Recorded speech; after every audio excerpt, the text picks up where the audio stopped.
புரட்டாசி சனிக்கிழமை ஏன் மிகவும் சக்தி வாய்ந்ததுன்னு தெரியுமா?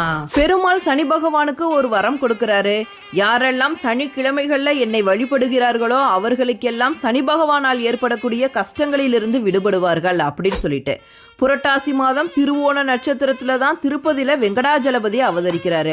அதனாலதான் புரட்டாசி மாதத்துல வர சனிக்கிழமைகள் மிகவும் சக்தி வாய்ந்ததா கருதப்படுது. புரட்டாசி சனிக்கிழமை விரதம் இருந்து பெருமாளை வணங்கினால் எல்லா விதமான கஷ்டங்களும் நீங்கி செல்வமும் மகிழ்ச்சியும் பெருகும் அப்படிங்கிறது ஐதீகம். புரட்டாசி சனிக்கிழமைகள்ல தளிகை போட்டும் மாவிளக்கு ஏற்றியும் பெருமாளை வழிபடுவார்கள். புரட்டாசி சனிக்கிழமைகள்ல விரதம் இருப்பதோடு பசியால் வாடும் ஏழை எளிய மக்களுக்கு அன்னதானம் அளிப்பதன் மூலம் ஆண்டவனோட அருளையும் பெறலாம். அன்னத்தின் அருமையை அறிந்து கொள்ளதானே விரதங்கள் அனுஷ்டிக்கப்படுகின்றன.